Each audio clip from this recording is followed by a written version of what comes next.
Okay, we're pretty much at our appointed time, so we'll begin. I'm Edward Torello. I'm in charge of I'm a certified mentor with SCORE, and I'm also in charge of the webinar program for Bucks County. I'm just going to give you a 1-minute commercial on SCORE.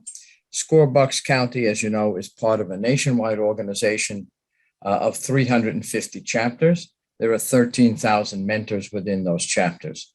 In Bucks County, we have 60 members from all walks of life, so that people are versed in just about everything that you would think about if you were running a business. Our mission is very simple. It's to help small business to either start one, to grow, or to thrive. We do this through free mentoring services. Remember, our services are free. And if you're interested, all you have to do is go on our website at buckscountyscore.org, and where it says, do you want to mentor? You click on that and you fill out the appropriate information, and we take care of it from there. And we assign a mentor to you. Just so you know, this session is being recorded, so there's no need to take notes unless you want to.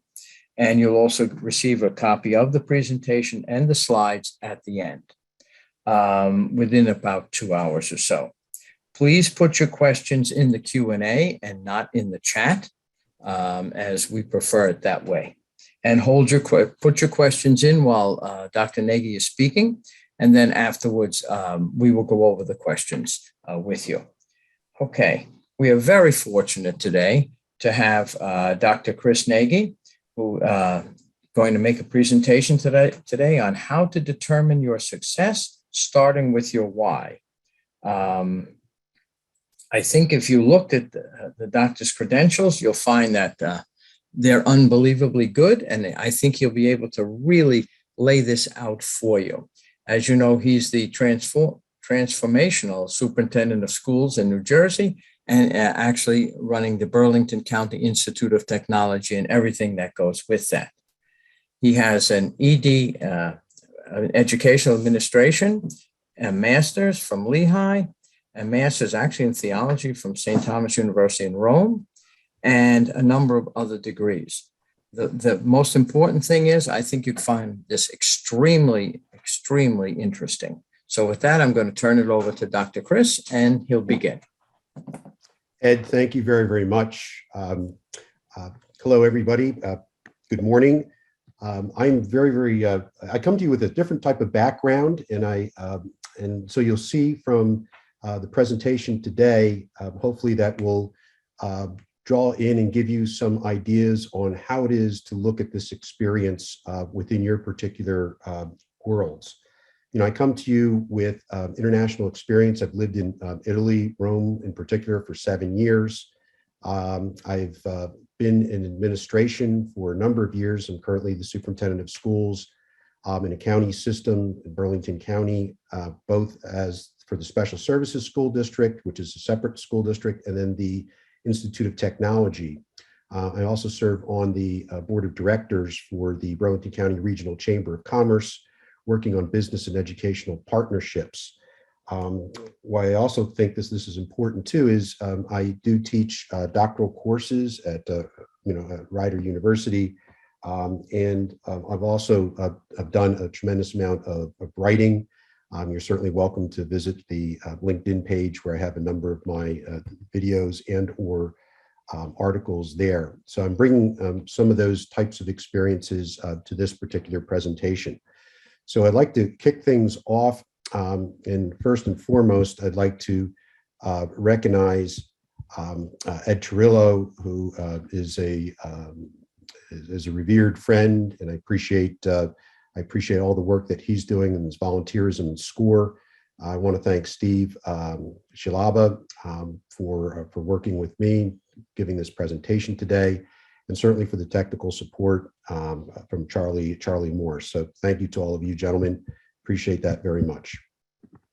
I'd like to start off with this particular slide, and it's interesting because when we take a look at who it is that we are and what it is that we believe, part of what I'm a firm believer in is when we wake up in the morning, we have to ask ourselves, why is it that we're waking up in the morning? What is it that we're looking forward to? Who is it that we're servicing? And so it's within that particular question, and the person who's sitting in the chair, the person who's going to be sitting in front of us or on a Zoom call that particular day as our customer, which brings meaning and purpose and energy to our life. So I think that really puts things in perspective in terms of getting to our why and what it is that we are doing. So in essence, there are three drivers that I see behind this. And basically, when we're looking at this, when we're looking at each of our lives, there are three main focus areas, if you will. Being able to be autonomous, finding meaning in what it is that we're doing, and also demonstrating mastery on in that particular field in which we are. And a person who I've been honored and privileged to have had the opportunity to study and also to listen to a number of his presentations is the father of positive psychology, Dr. Martin Seligman, who's out of the University of Pennsylvania, and I've certainly been trained from that school. And I think it's really important to understand that these are kind of the three stools, if you will, to our own particular lives and finding meaning and purpose in what it is that we are doing. So part of what I have here is it's what's known as PERMA-V, and it's a little bit of psychology. And I think it's important because in the world in which we live currently right now, these are some of the tools, some of the experiences that we have that we bring to our work, we bring to our craft, and how it is that we view and create a future that does not yet exist. So think about the number of people that you run into today. Over 70% of the people in the workforce don't like what it is that they're doing today. More than 80% are also looking for other jobs currently right now than the ones that they are in. So it's a very, very dynamic environment in which we live. And certainly that which has accelerated this has been COVID-19. So part of what it is that we need to bring when we're looking at our why and how people are looking at us, because they certainly, many times when they meet us for the first time, they make up their mind about who we are within the first 8 seconds, 10 seconds at max. So it's that positivity that we bring to the people with whom we deal with and meet. The other piece is, and I've had an individual, I started a Hall of Fame a number of years ago when I was a high school principal. And one of the things that he had mentioned in his speech, his name was Dave Atkinson, and he basically said, you want to be an interesting person. The more interesting that you are, the more people that gravitate toward you, and the more influence you have on the sphere around those who are following you. And I think that's very important as we take a look at the business world and the impact that we have and what it is that we're trying to do and who we are trying to touch and actually to either purchase services and or products from us.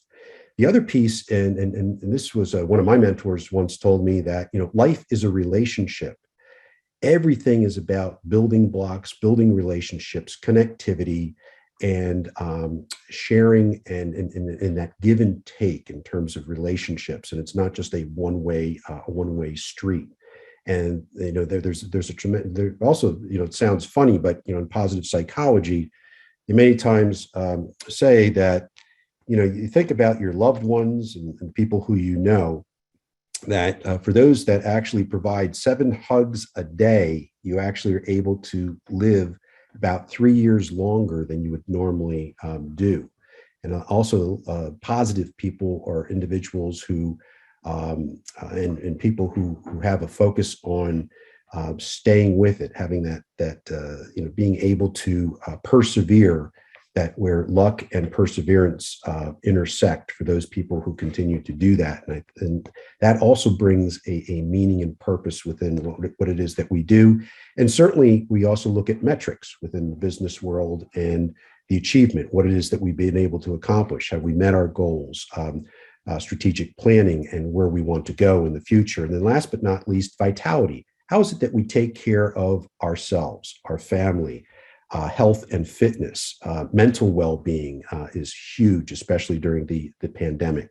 So I just wanted to just provide this PERMA V model, something to think about in terms of putting your whole life into these particular quadrants, if you will. And I've certainly done that in my life, and certainly it's helped in terms of the complexity that the COVID-19 environment has provided and the impact that it's had on not only schools, but on businesses itself.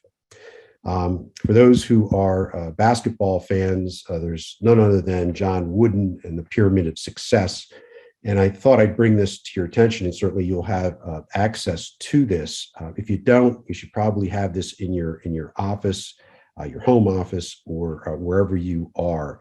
And I think it says a lot about who we are and what is it that we're trying to do. And this actually all builds up and is part of our why.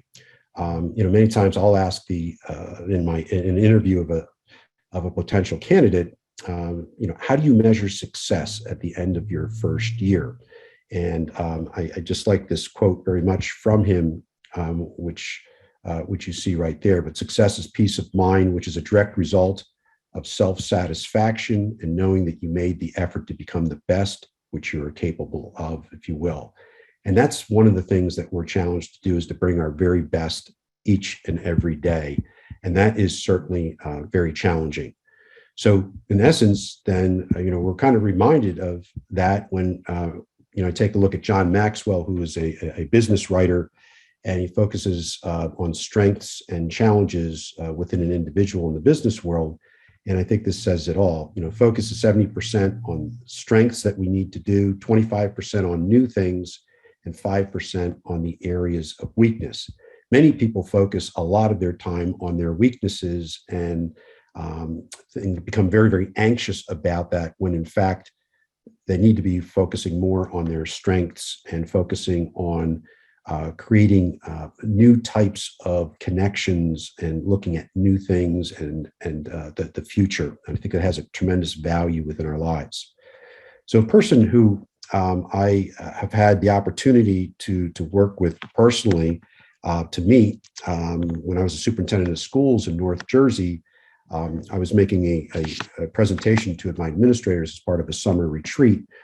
And I referenced some of the work of Simon Sinek, and one administrator raised her hand and said, "Oh, I know Simon." And I said, "Well, how do you know Simon?" I mean, Simon, if you don't know what TED Talks are, he's one of the fourth most watched TED Talk in the world.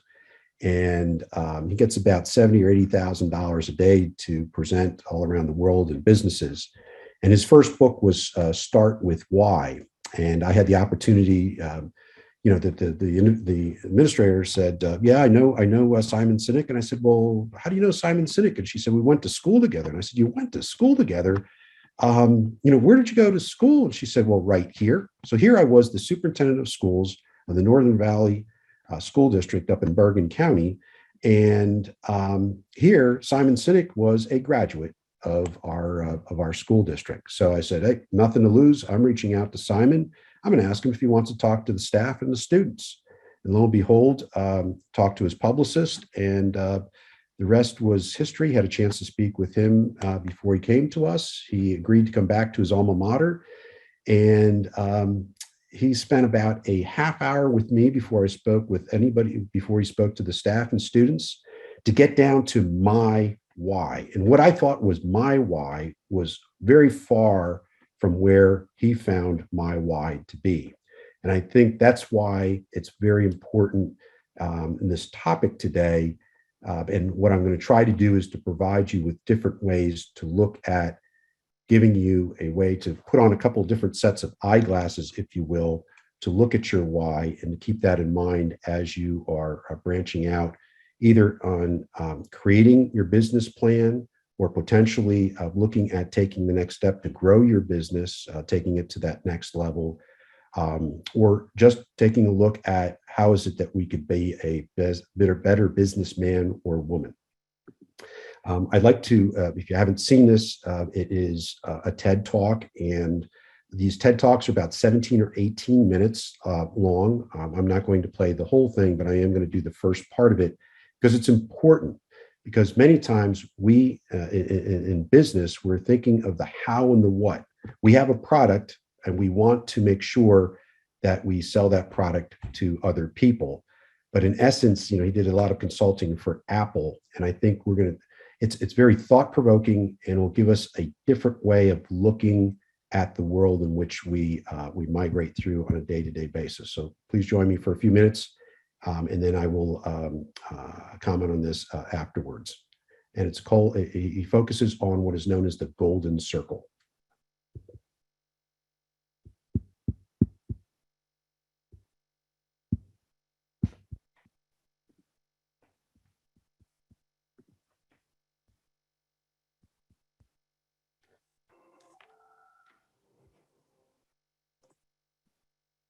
How do you explain when things don't go as we assume? Or better, how... There we go.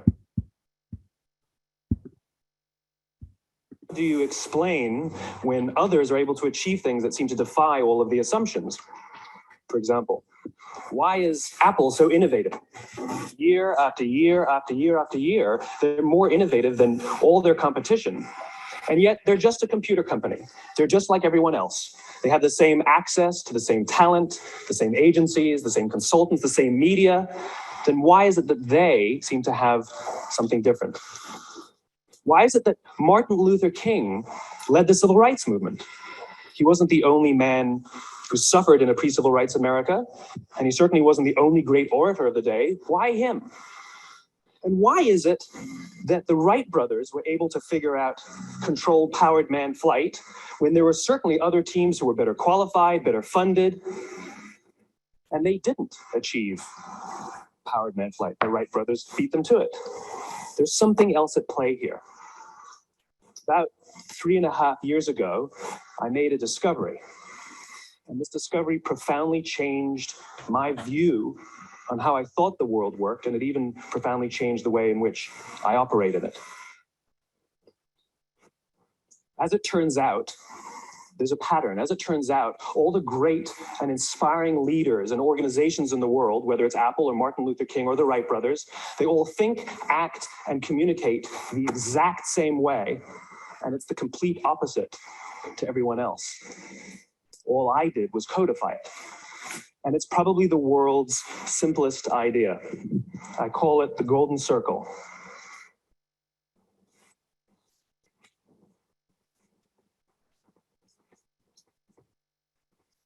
Why, how, what? This little idea explains why some organizations and some leaders are able to inspire where others aren't. Let me define the terms really quickly. Every single person, every single organization on the planet knows what they do 100%. Some know how they do it, whether you call it your differentiating value proposition or your proprietary process or your USP. But very, very few people or organizations know why they do what they do. And by why, I don't mean to make a profit. That's a result. It's always a result. By why, I mean, what's your purpose? What's your cause? What's your belief? Why does your organization exist? Why do you get out of bed in the morning? And why should anyone care? Well, as a result, the way we think, the way we act, the way we communicate is from the outside in. It's obvious. We go from the clearest thing to the fuzziest thing. But the inspired leaders and the inspired organizations, regardless of their size, regardless of their industry, all think, act, and communicate from the inside out. Let me give you an example. I use Apple because they're easy to understand and everybody gets it. If Apple were like everyone else, a marketing message from them might sound like this. We make great computers. They're beautifully designed, simple to use, and user-friendly. Want to buy one? Meh. And that's how most of us communicate. That's how most marketing is done. That's how most sales is done. And that's how most of us communicate interpersonally. We say what we do. We say how we're different or how we better, and we expect some sort of behavior, a purchase, a vote, something like that. Here's our new law firm. We have the best lawyers with the biggest clients. We have, we always perform for our clients, do business with us. Here's our new car. It gets great gas mileage. It has, leather seats. Buy our car. But it's uninspiring. Here's how Apple actually communicates. Everything we do, we believe in challenging the status quo. We believe in thinking differently. The way we challenge the status quo is by making our products beautifully designed, simple to use, and user-friendly. We just happen to make great computers. Want to buy one? Totally different, right? You're ready to buy a computer from me. All I did was reverse the order of the information. What it proves to us is that people don't buy what you do, people buy why you do it. People don't buy what you do, they buy why you do it. This explains why every single person in this room is perfectly comfortable buying a computer from Apple. But we're also perfectly comfortable buying an MP3 player from Apple, or a phone from Apple, or a DVR from Apple. But as I said before, Apple's just a computer company. There's nothing that distinguishes them structurally from any of their competitors. Their competitors are all equally qualified to make all of these products. In fact, they tried. A few years ago, Gateway came out with flat screen TVs. They're eminently qualified to make flat screen TVs. They've been making flat screen monitors for years. Nobody bought one. And Dell came out with MP3 players and PDAs. And they make great quality products, and they can make perfectly well-designed products, and nobody bought one. In fact, talking about it now, we can't even imagine buying an MP3 player from Dell. Why would you buy an MP3 player from a computer company? But we do it every day. People don't buy what you do, they buy why you do it. The goal is not to do business with everybody who needs what you have. The goal is to do business with people who believe what you believe. Here's the best part. None of what I'm telling you is my opinion. It's all grounded in the tenets of biology, not psychology, biology. If you look at a cross-section of the human brain, looking from the top down, what you see is the human brain is actually broken into three major components that correlate perfectly with the golden circle. Our newest brain, our Homo sapien brain, our neocortex, corresponds with the what level.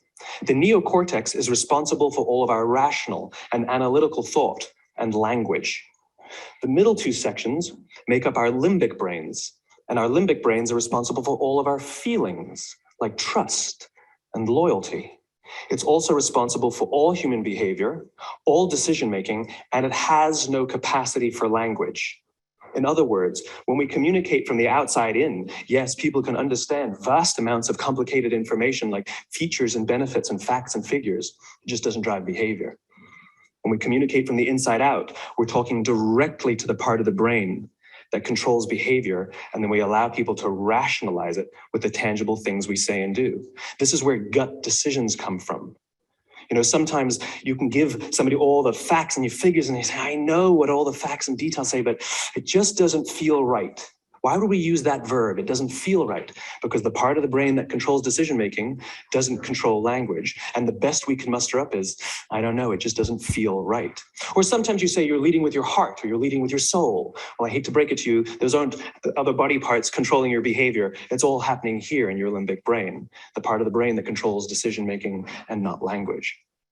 But if you don't know why you do what you do, and people respond to why you do what you do, then how will you ever get people to vote for you or buy something from you, or more importantly, be loyal and want to be a part of what it is that you do? Again, the goal is not just to sell people who need what you have. The goal is to sell to people who believe what you believe. The goal is not just to hire people who need a job. It's to hire people who believe what you believe. I always say that, you know, there's if you hire people just because they can do a job, they'll work for your money. But if you hire people who believe what you believe, they work for you with blood and sweat and tears. And nowhere else is there a better example of this than with the Wright brothers. Most people don't know about Samuel Pierpont Langley. And back in the early 20th century, the pursuit of powered man flight was like the .com of the day. Everybody was trying it. And Samuel Pierpont Langley had what we assume to be the recipe for success.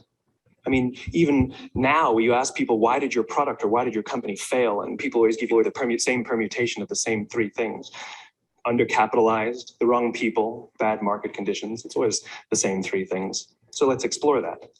Samuel Pierpont Langley was given $50,000 by the War Department to figure out this flying machine. Money was no problem.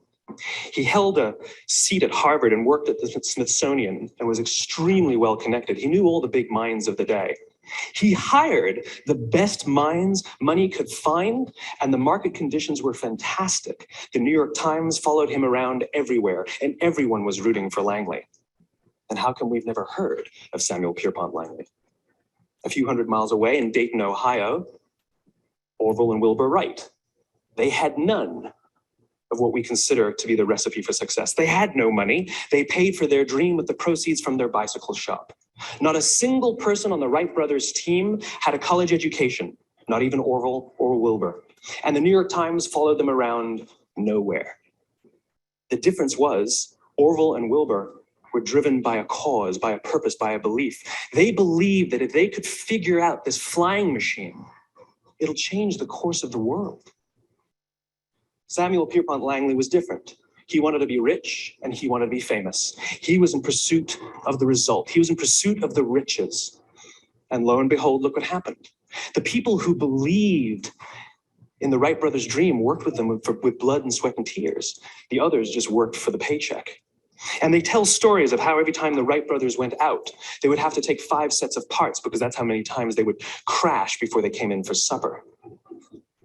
And eventually on December 17th, 1903, the Wright brothers took flight.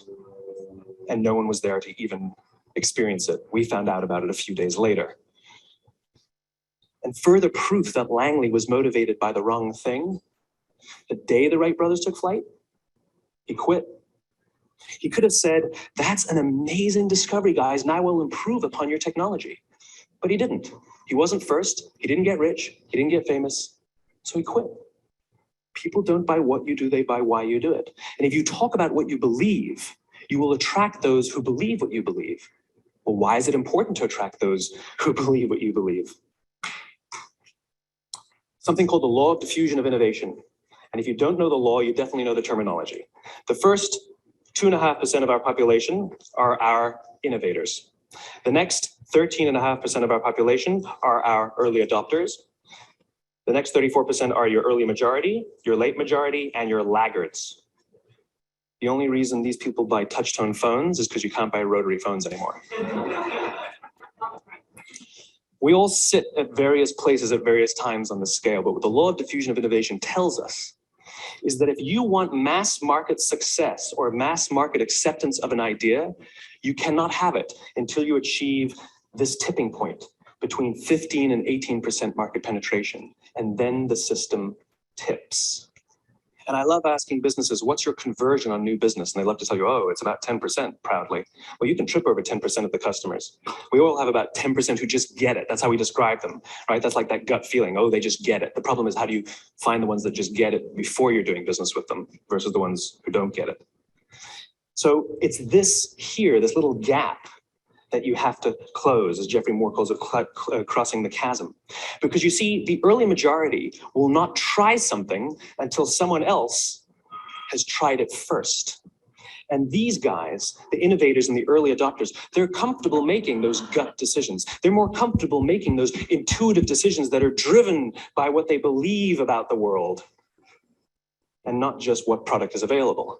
These are the people who stood online for 6 hours to buy an iPhone when they first came out, when you could have just walked into the store the next week and bought one off the shelf.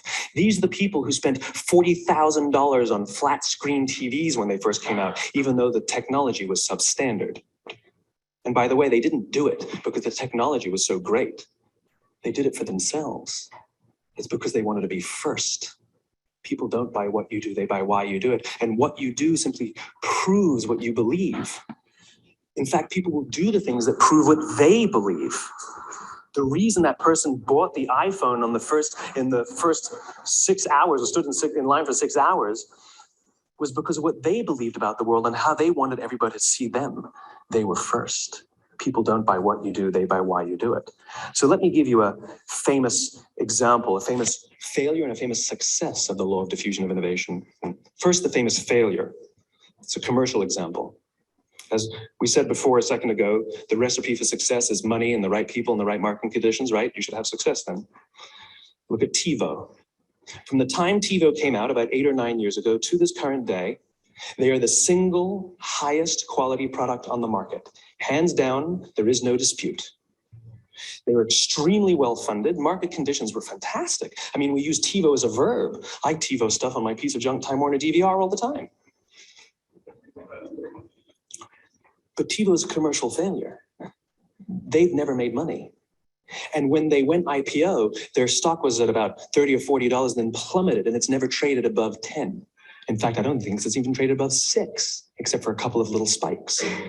Because you see, when TiVo launched their product, they told us all what they had. They said, we have a product that pauses live TV, skips commercials, rewinds live TV, and memorizes your viewing habits without you even asking. And the cynical majority said, we don't believe you. We don't need it. We don't like it. You're scaring us. What if they had said, if you're the kind of person who likes to have total control over every aspect of your life, boy, do we have a product for you. It pauses live TV, skips commercials, memorizes your viewing habits, et cetera, et cetera. People don't buy what you do, they buy why you do it, and what you do simply serves as the proof of what you believe. Now let me give you a successful example of the law of diffusion of innovation. In the summer of 1963, 250,000 people showed up on the Mall in Washington to hear Dr. King speak. They sent out no invitations, and there was no website to check the date. How do you do that? Well, Dr. King wasn't the only man in America who was a great orator. He wasn't the only man in America who suffered in a pre-civil rights America. In fact, some of his ideas were bad, but he had a gift. He didn't go around telling people what needed to change in America. He went around and told people what he believed. I believe, I believe, I believe, he told people.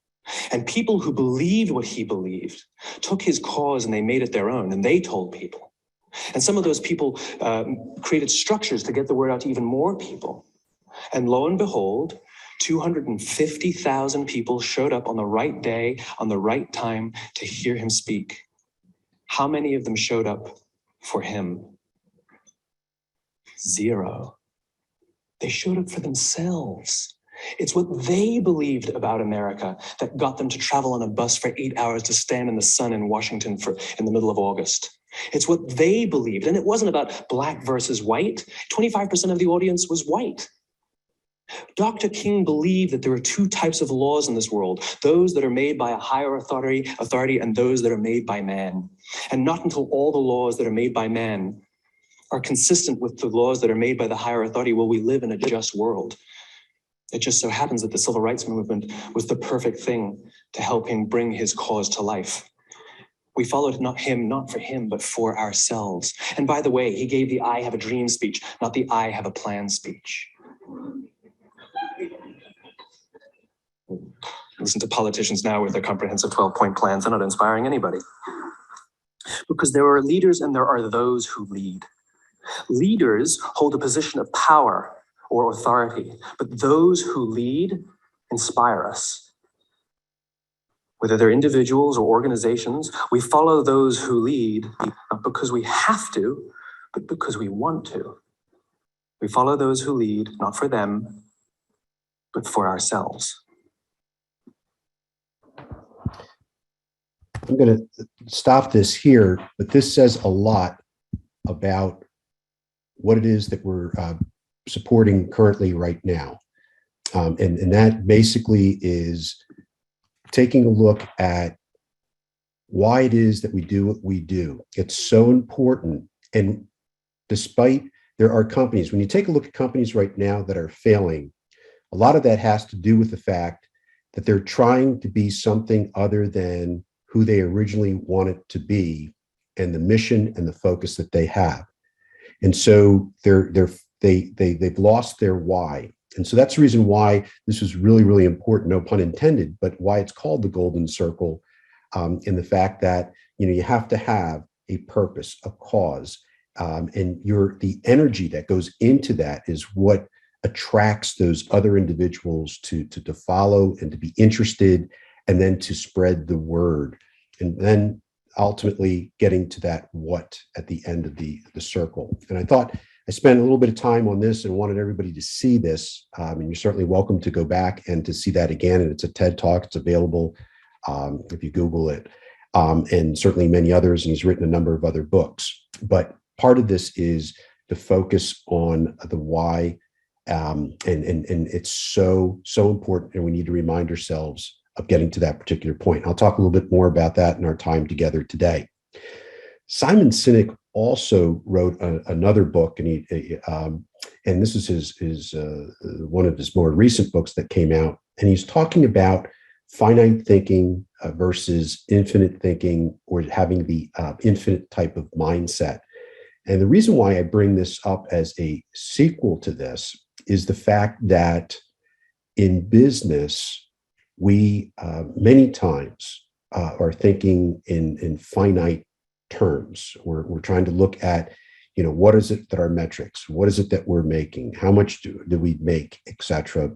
And we don't necessarily look at the bigger picture in terms of how it is that we could be a better iteration of ourselves tomorrow than today. We're looking at others, we're looking at other businesses, then we're looking at trying to shift. And many times we take ourselves away from the why.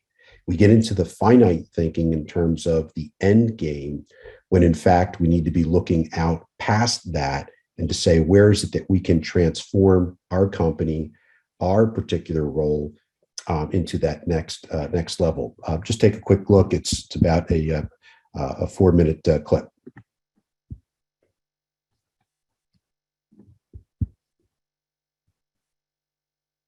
What's it like to learn math on brilliant.org? Certainly have a commercial. I'll get out of that in a moment or two. Learn topics from everyday math to calculus and beyond. In game theory, there are two kinds of games. There are finite games and there are infinite games. And this is how you're going to change your perspective, right? A finite game is defined as known players, fixed rules, and an agreed upon objective. Baseball, for example. We know the rules, we all agree to the rules, and whoever has more runs at the end of 9 innings is the winner, and the game is over. No one ever says, if we can just play 2 more innings, I know we can come back. It doesn't work that way. The game is over, right? That's a finite game. Then you have an infinite game. Infinite games are defined as known and unknown players. The rules are changeable, and the objective is to keep the game in play, to perpetuate the game. When you pit a finite player versus a finite player, the system is stable. Baseball is stable, right? When you pit an infinite player versus an infinite player, the system is also stable, like the Cold War, for example, because there cannot be a winner and a loser. There are no winners and losers in an infinite game, right? It doesn't exist. And because there are no winners or losers, what ends up happening in the infinite contest is players drop out when they run out of the will or the resources to play. But there's no winners or losers. Problems arise when you pit a finite player versus an infinite player, because a finite player is playing to win and an infinite player is playing to keep the game going, right? This is what happened to us in Vietnam. We were playing to win and the Vietnamese were fighting for their lives. We were the ones who got stuck in quagmire. This is the Soviet Union and Afghanistan. They were trying to beat the Mujahideen, and the Mujahideen would fight for as long as is necessary. Quagmire. Now let's look at business. The game of business has pre-existed or has existed long before every single company that exists on this planet today. And it will outlast every single company that exists on this planet today. There's no winning the game of business. And the reason is because we haven't agreed to the rules. I get such a kick out of this. You realize how many companies actually don't know the game they're in, right? Listen to the language that the companies use. We're trying to beat our competition. We're trying to be number one. Did you know that we were ranked number one? Look at the listing. Based on what criteria? Revenues, profits, market share, square footage, number of employees, based on what time frame? A quarter, a year, 5 years, 10 years, 20 years, 50 years, 100 years? I haven't agreed to those standards. How can you declare yourself the winner? How can you declare yourself number one when no one else in the game has agreed to the rules? It's arbitrary. There's no winning because there's no end. In other words, companies are playing finite games. Listen to their language. They're trying to beat their competition. What does that even mean? It's the leaders in the companies that understand the game that they're in and organize their resources and their decision-making around the infinite contest that outlast and frustrate their competition. All the companies that we refer to as the exceptions, Southwest Airlines, Apple Computers, Harley Davidson, they're the exception. No, they're playing the infinite contest. They frustrate their competition, is what happens. You know, my wife. So when we take a look at that, 6 months of doing this, she's seeing all the changes. So when we take a look at that, it's so true in what it is that we are proposing, and that is taking a look at the infinite game of leadership, and that's very hard to do. And part of that whole issue is that we kind of get stuck in that whole idea of trying to beat the competition, and in essence, we change how it is that we're doing things, what it is that we believe in, and as a result of that, we find ourselves in that rat race. So that's something that we want to keep in mind when we take a look at our why and the whole driver behind what it is that we are doing. And so that whole idea of finite thinking versus infinite thinking. And so just to capture what it is that Simon Sinek mentioned is, we have known and unknown players. We know that the rules are changeable when you're looking at the infinite game, but the key here is to keep playing the game and evolving and pushing to be a better relative to our own metrics and not others. And that's a hard thing to do, is not to play someone else's game. But certainly it's very, very important. And so that's what brings me to a quote from A.L. Williams. And I think it says a lot about the focus that we bring to what it is that we do. You beat 50% of the people in America by working hard. And we know those that are not working hard or are looking for handouts, so to speak, and not putting in the sweat equity. You beat another 40% by being a person of honesty and integrity and standing for something. Many times people are just looking at trying to win the favor of others and not necessarily being honest to themselves and thinking about their own personal integrity. And it's something that many people respect in the long run. And last but not least, the last 10% is the dogfight that we deal with day in and day out within the business world. Part of what I've done, prior to the pandemic is, and certainly with work with businesses as part of the Chamber of Commerce, is to create a series. There are about 50 leadership sparks that I created, anywhere from 4 to 7 minutes, and they're used by leadership teams across the United States and Europe. And part of those leadership sparks are basically focusing on how it is that small teams, leadership teams can work together, understand certain key elements of leadership in business, and to utilize those as tools where teams can work together and to create something special. Here's just a brief one in terms of thinking outside the box. And this is important because many times leaders aren't unlike many others who would follow. They are, in essence, looking at thinking outside the box, and in fact, going where there is no box and creating a new pathway.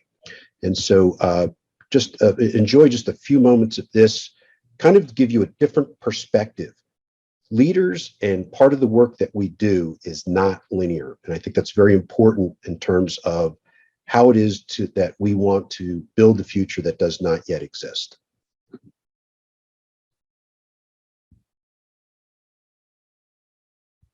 I didn't get that.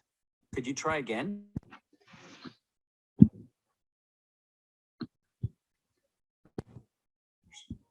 in motion the focus areas for the subsequent school year.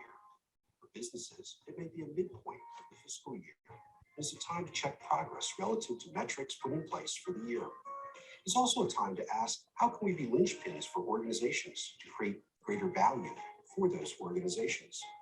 No matter, here I'm reminded of the importance of thinking differently without Chris, it's not loud enough. Side of the box. In 1914, Okay, it picked up right there at the end.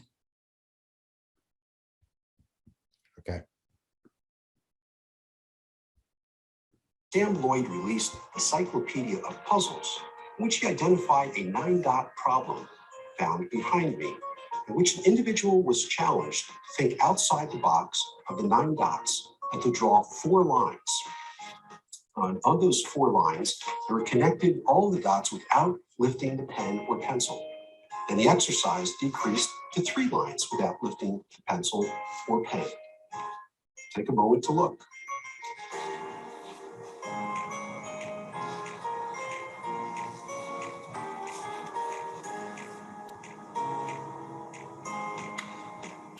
University of Penn Wharton professor Russell Ackoff, an American organizational theorist, was well known for organizational management and systems thinking, who examined the work of Lloyd and who looked at individuals and systems and the sum of its parts. The exercise of the 9-dot problem, once attempted for the first time, identifies for most where the term outside the box initiated, as you saw just momentarily. In the exercise, there is no directive provided to stay within the box, but one's mind tends to build a box around the 9 dots, and immediately constraints are put in place and thinking is limited within the box. When looking at the solutions, it is clear that if one were to go outside of the lines, multiple solutions can be realized, and so with our thinking, originality, and innovation. So I think that's important to note that our mind actually, if you will, plays games. And we are looking at trying to take a look at what it is that we do. And we have to constantly fight this inertia that our limbic brain is saying, no, you can't do this. It's outside of the normal way of looking at it. But most of the innovative companies think in a different way, and they're looking at constantly ways of looking outside the box, looking at solutions that don't necessarily exist and not necessarily following by the rules, because there are no rules as you're creating the future that does not yet exist. And I think that's very important. I'm doing some work right now in terms of just thought leadership thinking with the University of Stanford and the D School. And that's their design school, and basically looking at how it is that we can create the future in education that does not yet exist. And it's a whole approach to that particular thinking. And I encourage you to bring that type of piece as you're looking at your own why, your own role, your own future within your company, or creating a company, or developing it into that next level. And so that's part of what you see here. Seth Godin is another person who basically reminds, and he's a great business writer, and he's one of the most watched bloggers in business in the world. So if you get a chance to look him up, you can actually follow him every day. He has about less than 500 words a day, and in terms of a focus on an aspect of business in the world each and every day. And part of that is the challenge to become linchpins, so valuable within your company and or as an advisor that you need to be part of the vision, the work that needs to be done. I'm not going to show the video here, but certainly you have an opportunity to see that later. It's funny. We were talking about Apple, and certainly this was a few years ago for Simon Sinek, but we can actually substitute for Apple, even though it is quite innovative. Take a look at Elon Musk. Take a look at various innovations that have taken place since then. People believe in what Elon Musk believes. He's got followers. They wanted to be the first ones to have Tesla, and certainly things have evolved from there. And I think it's worthwhile for us, as we take a look at our why and how we reconfigure how we look at the world and where we want to be within that world, to consider these 5 things from Elon Musk. And that is, do things that are useful for the world. He wanted to bring the electric car to the world in a scalable way. He wants to contribute to society in a number of different ways. We may not necessarily agree with his philosophies and or some of his decisions, that's for sure. But it's important as we take a look at being business people and having our own companies, et cetera, that we are contributing, giving something back. What he also mentioned is you got to read a lot and learn as much as you can about your business, about competition, and taking a look at the future. And the more that you read, the more connections you're able to make and to create that future that does not yet exist.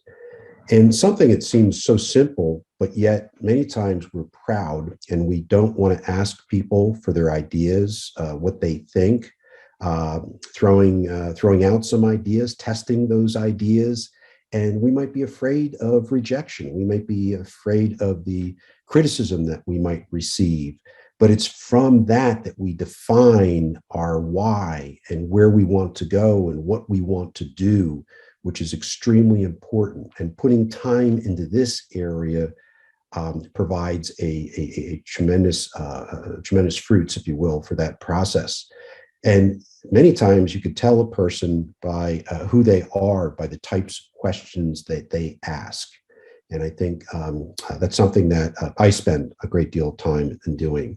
And last but not least, and it's what I mentioned a little, about terms of being an interesting person. If you're able to learn a lot about a lot of different things, you become that interesting person. You're able to talk to all different types of people who are coming before you as you're looking at expanding your business or your business proposition. And so by being able to bring those other things and about the world in, it actually makes other connections to other people and expanding your sphere. Here's a person, LeBron James. Everybody knows LeBron James, but what I like about the message about LeBron James, whether you like him as a person or not, it talks about the importance, especially within leadership and getting to our why, of understanding that as part of our why, teamwork has to be part of that. Take a look.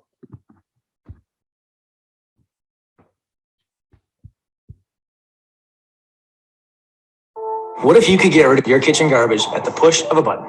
Hey, I'm Matt from Pila, and I want to introduce you to my friend Lomi.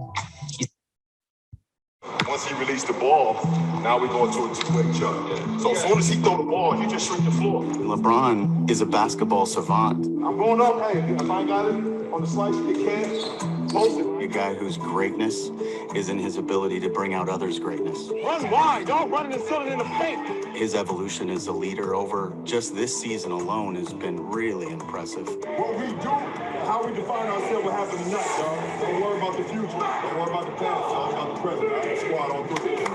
What you do, squad? LeBron is someone who is willing to accept responsibility and wants to lead his men in battle, and that's admirable and it's courageous. LeBron is the best at what he does. He makes everyone else a household name. Beautiful finish off the feed from who else? The guy that makes his teammates better than anybody that I've ever seen. He's just a natural born leader, teaching not only me, but all these young guys how to win and how to lead. It's all about momentum. Don't give him no momentum to game 3. Right now. I have an opportunity to play with a great player like Bron. Double T! Double T! Just motivated me. I think it motivated all the guys that were on the team. JR, go! Bump down, JR, go! Bump down! So teamwork and trying to accomplish a dream is all about being able to sacrifice yourself and what you can do for the better of the team. Doing the Chris Paul. He goes around Kai and he uses you as a screen to Chris Paul. So you blitz it. When you're with him every day, you appreciate him even more, if that's possible. What you're seeing is a guy who's painting his masterpiece. So I bring that up as well because of the fact that, in Simon Sinek, in one of his books, he asked me to review this when he was doing. Chris, raise your volume.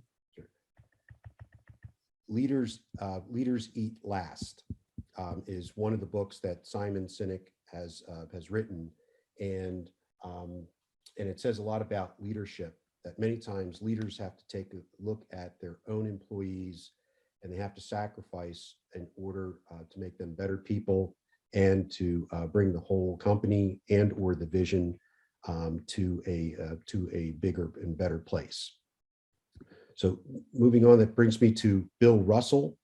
Bill Russell, again, another huge professional player, but I really like this, and it says a lot in terms of a segue to what we just heard. The most important measure of how good a game I played was how much better I made my teammates play. So part of what leaders do and what owners do and what you on the call are able to do is, if you are able to be influential in making the people around you better than who they were yesterday, that gives them pride in what it is that they're doing, and it gives them the energy to continue to follow you and what it is that you believe.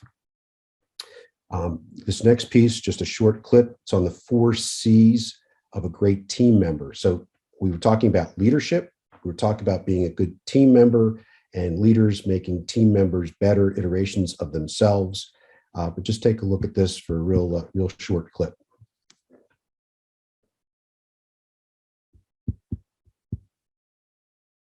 Why should you use Miro? When you draw on a whiteboard, no one sees it. With Miro, you can plan together in real time from literally everywhere. What makes teamwork work? I've always been interested in that question because I've led teams, and for years I've worked with team leaders. That's why I wrote a book called Team Built: Making Teamwork Work. And in my book, I talk about the 4 C's of a good team member. All good team members, all team players versus those people you might call team slayers, possess 4 characteristics. The first of those 4 C's is a commitment to the goals of the team. They're committed to the vision of what the team is about, and they're on board to helping achieve that vision. The second C is communication.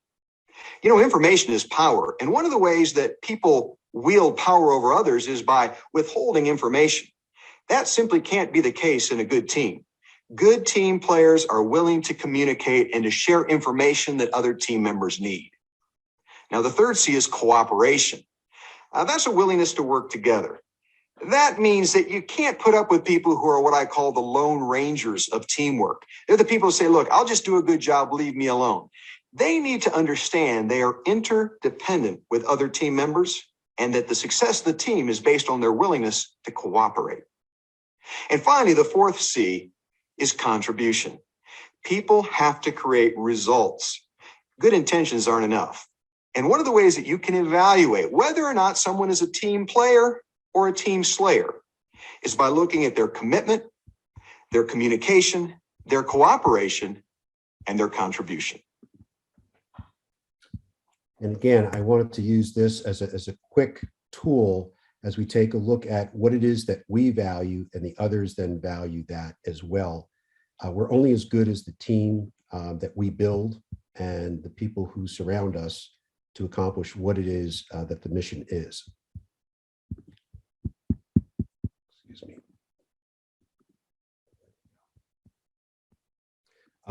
The next slide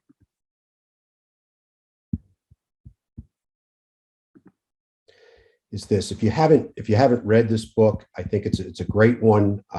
It's called Boys in the Boat, and I think it says a lot about, in the 1936 Olympics, you had some scrappy players who came together, if you will, team members from all different walks of life. I mean, they could barely afford to have food and to be able to sustain their own lives, much more being able to fight for something and to be inspired by doing this particular activity. I want you just to take a look at this. Think of those that are on rowing teams right now, and just want to show this brief clip.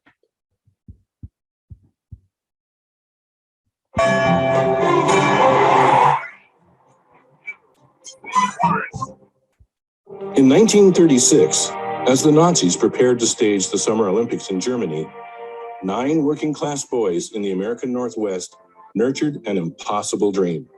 They came out of nowhere, out of logging camps, dairy farms, shipyards, and small dusty towns. But in 1936, in an old shell house at the University of Washington, they found one another, and together they set on an epic saga. Ahead of them lay the prospect of Olympic gold. They crushed the two-time Olympic champions at the University of California. They beat the best crews in the East, the well-heeled sons of bankers and lawyers and corporate titans. They took on rowing's elite aristocratic British boys from Oxford and Cambridge and smashed the world's record to win the right to row for gold. Then, in Berlin, the heart of the new Nazi state, the stage was set. On a nearby balcony, Adolf Hitler stood watching. Out on the water, his German boys wore swastikas on their chests. The crowd, 75,000 strong, began to chant, Deutschland, Deutschland, Deutschland.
Hey, Chris, all we're seeing is your slide and hearing the music.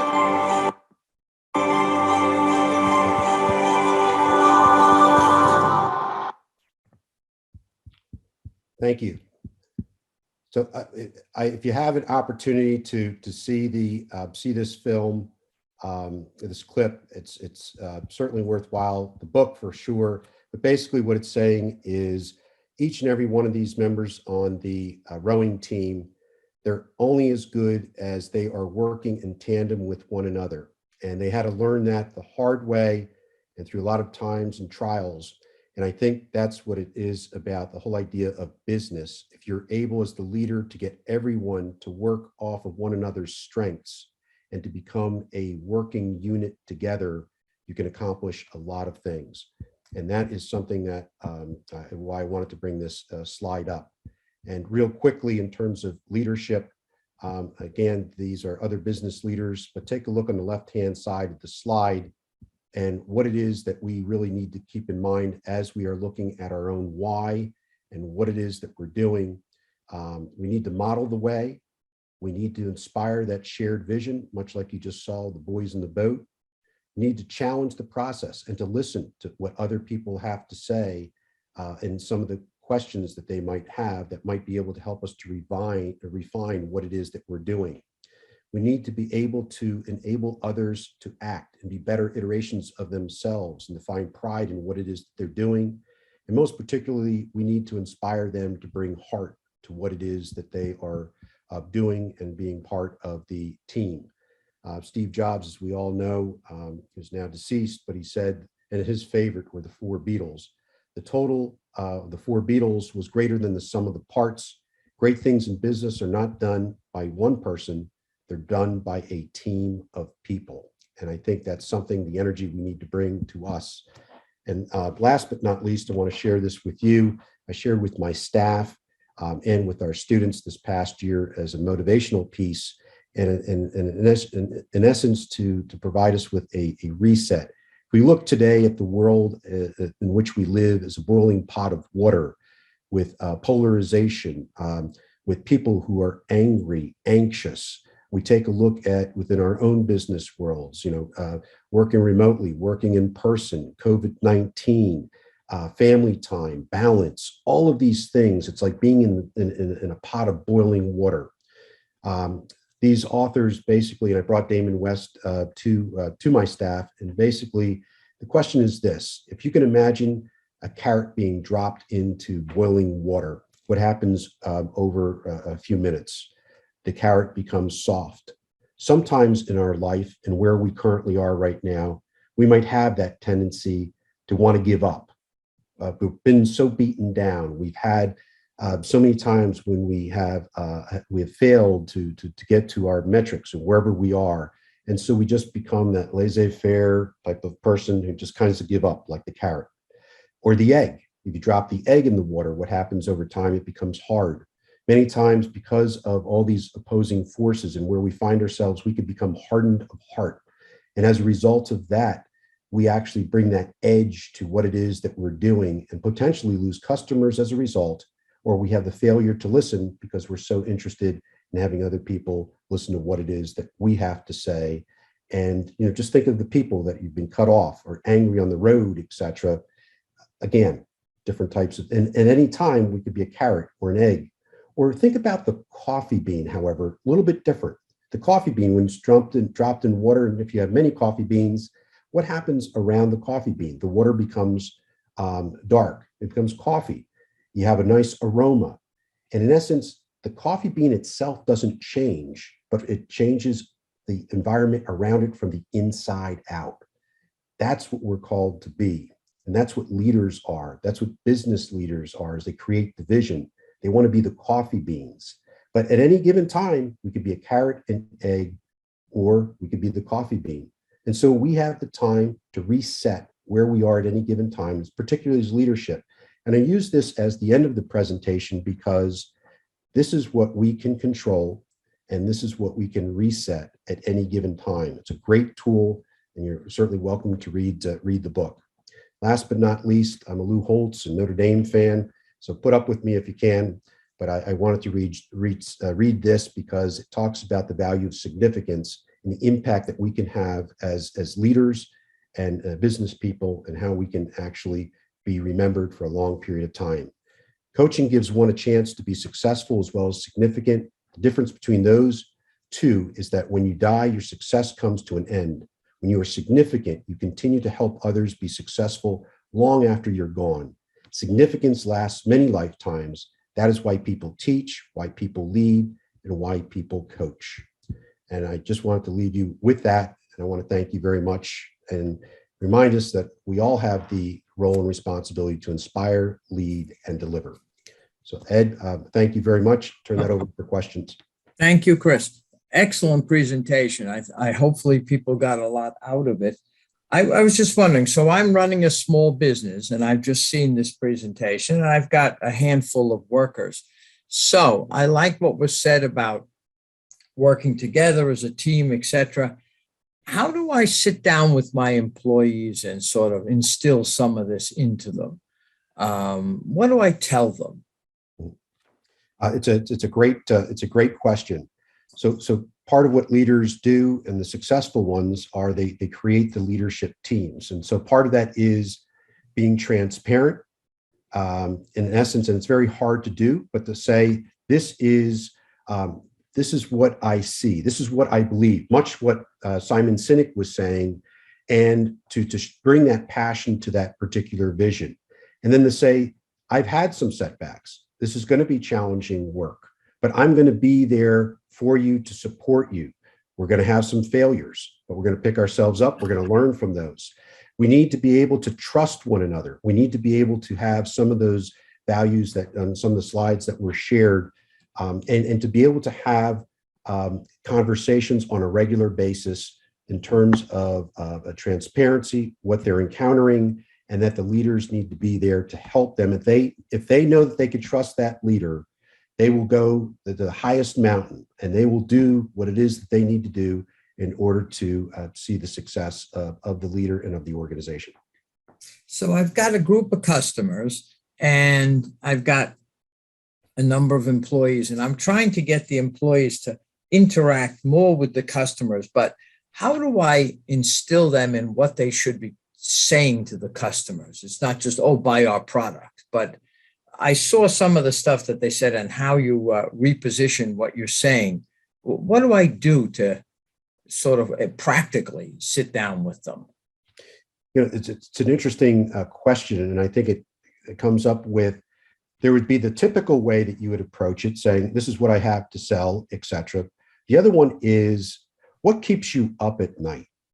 What is it, asking different types of questions to reset this.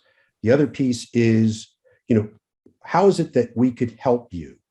And to find out from them, what are some of their challenges, to listen, to process, and in essence, to continue to ask those questions, getting them to their why, getting them to talk about what it is that they are seeing as their challenges, the problems. And potentially you don't have a response right away, but to say, I'm going to take that back to my team. We're going to take a look at that, and we're going to get back to you and see how it is that we can help you. So in essence, sometimes you don't have to come back right away, but to say, we're going to think about this, process this, and then you get back to them within a relatively short period of time. And that builds trust. It says that you're listening, and at the same time that you're looking at a long-term solution to help the client. So I'm interviewing for a new employee, and I have a small company. How do I see what their why is, so to speak, to see if it meshes with mine? Who speaks first, so to speak? Right. So it's a great question. I appreciate that, Ed. One of the hardest things that we have in businesses, we feel that we need to be the one to talk. Many times what we find is if we ask and prepare, I think this, for any of our meetings, the greatest part of preparation is creating the questions that you're going to ask.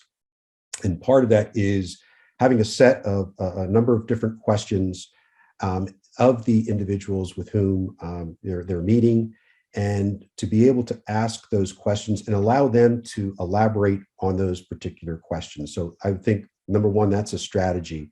If you can, try to wait until the end to kind of bring it all together, to show that they're listening, and to identify those key areas that have been identified by the others.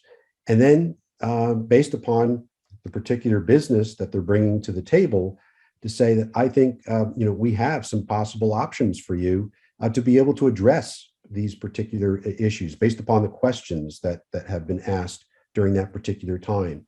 And so it then creates, again, another relationship of trust. But part of this is, a lot of it has to do with the types of questions and delving deep down. In fact, the work with Stanford that we're doing currently right now has all to do with the questions that are asked. By virtue of the questions asked is how it is that the future is created. Mm-hmm. So I'm a strategist for a medium-sized company, not a big one, not a small one, sort of medium-sized. And I'm trying to now, I've listened to the presentations on why and a few other things. So I'm trying to refocus the whole group, so to speak, the whole company, to use some of the things that they've said we can use in order to build our business, et cetera. So what do I start with? How do I start putting a strategy together for the whole firm, not just a couple of people? I know I'd start with the CEO, assume he's on board. What do we do from there? So part of the number one piece that I see is education. And what I mean by that is, one, we need to make sure that we revisit the mission and the purpose of the company. Two, to say that we value the input of employees. Here is the input that we've received. The work of the CEO or the leadership of the company is basically trying to codify that within the context of the business model that is in place. And then to be able to set forth some action plans And as part of the action plans is incorporating the cooperation of those that are in the company itself and asking them to say, how is it that we could put these action plans into place? What are some of the measurables that we would see that are attainable as a result of this? So part of the strategy would be one to receive the feedback, to codify that, put those into an actionable plan, and then to ask for feedback in terms of how it is and how we can get there and what's a reasonable time frame. And because again, it gets everyone as part of the process, and it's not just simply a top-down model, but it's one that everyone feels as though they're valued. And it gets back to what Seth Godin is talking about in terms of becoming a linchpin, being a valuable member of the team. And it may not take all of the advice, may not take everything, but the fact that the leadership was listening and identified those things that were said, and then put a plan into action. And since everybody is part of that plan, they have that buy-in, and they're more willing to work for the leadership. I've got one last question. We still have some time. I'm a medium-sized company again, and I'm looking to merge with another firm of similar type business. But I'm concerned that even though we sell the same product, we may not have the same goals in mind going forward. So how do I talk to them about their why without being so obvious that, I'm looking to either kill the deal or keep the deal, if you know what I'm saying? Yes. What do I do? Well, first and foremost, we see that all the time where companies are buying other companies.